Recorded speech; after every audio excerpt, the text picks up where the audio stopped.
And welcome to the SBK Betting Podcast, our Cheltenham Festival Day 2 special. Tom Collins here, and as always, I'm joined by Ross Miller.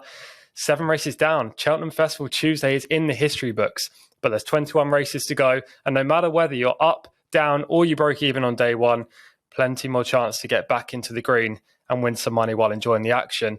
Now, before we get into the actual races on Tuesday, Ross, how did you get on punting-wise? It was a good day, TC. I'm up and well up. So, unusual. For the last couple of years, I've been chasing from day 1. So, happy days. That's great to hear. I mean, I was really hurt early, I have to say, by John Bon. I was in pieces in the SBK towers. But I didn't want people to speak to me. People weren't speaking to me. But it got better. Corrick Rambler won.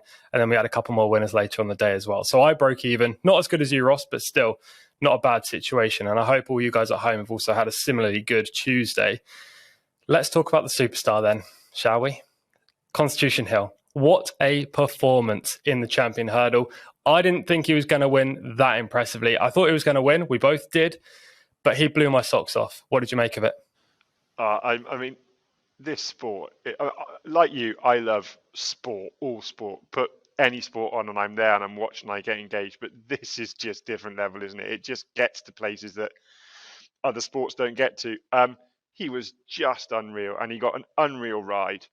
I think it's really easy to say, "Oh, my nan would have won on him," and you can see why. But I think with all these brilliant horses, they take a bit of managing, and I mean, he was long to the last. He's just an absolute monstrous horse, because coming down the hill I was sort of watching it, and I was watching it, like we know, from a very neutral point of view, just watching a horse race, and I was saying, oh, don't go too soon, Nico, don't go too soon.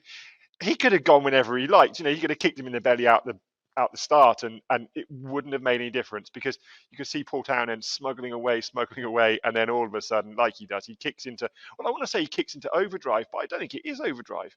I think he's got loads of gears left. And then scoots up the hill. Nico can wave to the crowd, and he's probably recovered his heart rate by the time the second and third have got to the line. He's just an absolutely incredible horse. And for me, it makes it just that little bit sweeter that it's Nicky Henderson, Michael Buckley, and Nico that have got him. I think Michael Buckley is just a brilliant owner, and clearly a very kind, engaging guy who is gonna campaign this horse eventually. And then Nico and Nicky, for me, growing up wanting to be a horse professional, they embody everything I wanted to be myself as a professional. They're patient, they understand their horses. Every decision they make is for the horse. So yeah, for me, I didn't think it could get better than that, and then maybe we'll find out that it did. Yeah, I thought Constitution Hill was absolutely phenomenal. The way he just quickened off the home bend and left State Man, who's rated 167 in his wake. He ended up winning by 9 lengths. Nico de Boinville described the victory as hard held. We just don't know how good he is, but I am pretty confident this horse is going to carry our sport. Please God, he stays sound, because he is the superstar in jumps racing right now. We should mention a couple of the other results, including another superstar, Honeysuckle, bounced back to win the Mayor's Hurdle. Many people doubted her, myself included. She got the job done and justified some strong late market support as well. Other races on Tuesday, Marine Nationale beat Facile Vega in the Supreme. Still gutted about that one. El Fabiolo beat John Bon in the Arkle. Also gutted about that one. I didn't want to say it, but I'm sure plenty of you were on El Fabiolo. What were your main takeaways from the undercard on Tuesday, Ross? Yeah, I mean, just what an hour of sport that was. I mean, for much publicised reasons, Henry de Bromhead winning with Honeysuckle is just, I mean, arguably the story of the day. I mean, I think performance of the day is Constitution, but story of the day, it's just brilliant. I thought she got a super ride. I thought it was a fairly muddling affair, but Rachel just has this knack of bossing a race without being in the lead, which is quite an unusual thing to be able to do. The race was run to suit her, quickened up the hill, and I had her bang wrong, as did you. I think a lot of people, but that was a great performance. I thought the Supreme was interesting, and it'd be interesting to know whether jockeys went out there thinking it was going to ride softer than it did, because they went fairly steady early and it turned into a bit of a sprint. Now, I think the winner was a justifiable winner, but I think it's worth noting that he is flat bred by French Navy, who actually is now out in India of all places. And the third horse, Diverges by Frankel, again flatbred, and he came from a long way back. It might just be that those flatbred horses had a better turn of speed. To me, Facile Vega just looks a bit of a relentless grinder, relentless galloper. I'm not half timing now because I said it on the pod, but for me, he would have been a 2.5 mile horse from the outset. I wouldn't be surprised if we see him over further in the future, but I think there was no fluke about the winner. We have to mention Derek Fox. What a brilliant ride he gave. Quiet Rambler, who I think you tipped on the SBK betting platform.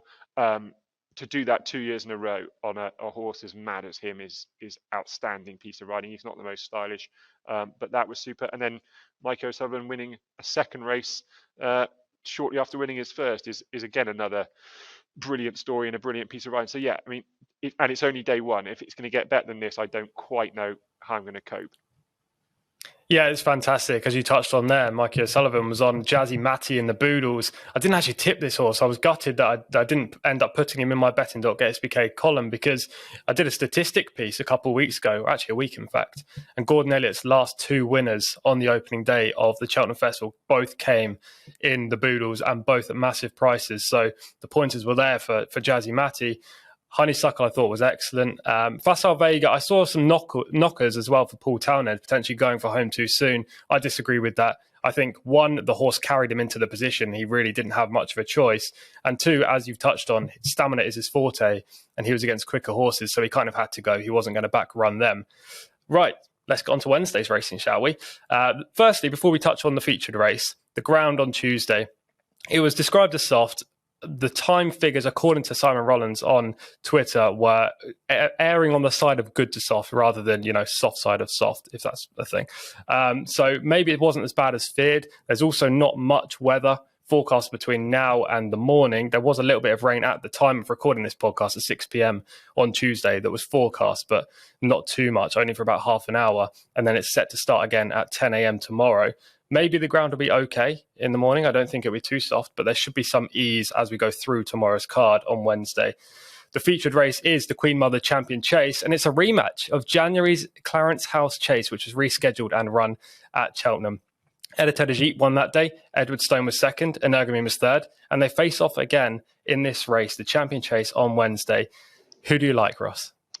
I like Energumene, and I certainly like him at the current prices. And I like him even more with the defection of Gentleman to Me, because I think there's just less chance that he can go too hard. I think he'll let Editeur de Gite make it for the majority of the first circuit, and I expect him to sort of engage late down the back, perhaps at the top of the hill. But I think he'll sit second at worst throughout the race. If Gentleman to Me had been there, I was just worried that there was going to be two pulling him along and they might go a bit hard, and that would play to Edwardstone's strengths. You're putting a lot of faith now in that Willie Mullins is right, and that it was the whiteboards last time that caused the below par run. And I don't think he got an optimal ride on that occasion. I think they underestimated Gary Moore's horse. I just think he's a really good horse. I think his form with Shishkin is the best piece of form in this race by some distance, and I hope he'll bounce back and right the wrong from the Clarence House Chase. Yeah, Edwardstone is currently the 13-8 favourite, but Energumene, as you touched on there, is a nice price, around 7-4 right now. Editeur de Gite, by the way, if you like him, currently available at 11-2. I'm also with you with Energumene. I buy the excuse that the white panels were the reason for his errant jumping. I think he's the best horse in the race, and I, like you, am backing him to retain his crown in the Champion Chase on Wednesday. Other races on Wednesday include the Ballymore Grade 1, the Grade 1 Brown Advisory Novice Chase, which features Jerry Colombe, who's Jess Stafford, SBK betting podcast presenters, nap of the week, and also the Champion Bumper, among a couple of handicaps. So, Ross, it's now time for Nap and Next Best. Where are you going to go with them, please? So the Nap is Empire Pass in the Ballymore. I think that the vibes coming out to the yard have been really strong this week. I've liked what he's done. I think he's adaptable in terms of ground. I think he's a slick jumper, strong, powerful traveller. And I think you would have to be a little bit nervous, having watched the Supreme today, as to the quality of the British contingent novice hurdlers. I think it was first 8 home in the Supreme were trained in Ireland. And then the next best, I'm going to go with Captain Combi in the Coral Cup. I just thought he's run a couple of eye-catching races this year, most latterly at Leopardstown. He's won early in the season when given a more prominent ride. He's been dropped out a little bit more in more recent runs. I think that's been sort of with one eye on this prize. Eddie Sheehy's a shrewd trainer. I like Keith Donahue as a booking. I think he's really stepped forward since associating himself with Gavin Cromwell. I think he'll go well. Do just want to give a little stat, because Good Risk at All was a horse that really interested me, and Jess actually mentioned him on the Cheltenham pod. Sam Thomas has had one runner in the last 16 days. That to me suggests that he's not all that happy with the health of his string. Now, it might well be that he's been focusing on getting them healthy for this, but that's not a strong stat if you like him. And then just one other thing that I picked up this week, I saw a quote where Patrick Mullins had said that they might have just left their best bumper horses at home. If you fancy a Willie Mullins horse, that in the bumper, that's not music to your ears. And so it might be one of those rare occasions where it pays to look elsewhere. Yeah, interesting points there. Good Risk at All, as you've just touched on, was on my shortlist. But as you also mentioned there, Sam Thomas' form is not good, and Dear Mark didn't run very well in the Moor Battle. And I don't like Willie Mullins' horses in the bumper, I have to say. I'm with the Dreams of Share there in that race, the finale on Wednesday. Your Nap, as you've touched on, in Perret Pass, is currently available at the time of recording at 15 to 8 in the 130, the Ballymore, and Your Next Best, which I was almost 100% sure you weren't going to go for the Coral Cup, but I'm very pleased you did. Captain Combi is currently 9 to 1, was 11 to 1 a few minutes ago for the Coral Cup 250 on Wednesday. The reason why I was grinning while you were talking about Captain Combi is because he's one of my strongest selections on Wednesday. And actually, I'm kind of going to cheat our Nap Next Best system, and I'm going to put them both in the same race, because Wednesday isn't a day where I'm going to be placing big wagers or I've got any super strong fancies. It's more a day where I'm just going to try and tootle along and try break even before going in harder on Thursday and Friday. But the one race I love is the Coral Cup, and I'm backing 2 in it. Captain Combi is 1 and my nap of the day. So I'm very happy you've put him up as the next best as well, for all the reasons you said in your little preview there. And my next best is San Salvador in the same race for Joseph O'Brien. Captain Combi 9 to 1, San Salvador 18 to 1. They both ran in the same Punchestown handicap hurdle on New Year's Eve. I love how San Salvador kicked clear off the home bend. He travelled beautifully into the race, jumped phenomenally as well, kicked ahead of the rivals like he was a very good horse. And the only rival that came anywhere near to catching him was Captain Combi, who flew from rear. They've both been hit with reasonable penalties, but I think they're both still well treated. So hopefully we can land a nice 1-2 there with Captain Combi, Ross. As long as they're in the right order, TC, that'll do me. I will take a Captain Combi win. Don't worry about that. Thank you very much for watching episode 2 of the SBK Betting Podcast, Cheltenham Festival Daily Pod Edition. Hopefully you enjoyed this episode and episode 1. New SBK customers can get £10 in free bets if you deposit £10 and bet that £10. Please catch us tomorrow for episode 3 of this edition. It'll be same time, same place on YouTube, Spotify, or all your good podcatchers. But until then, be lucky.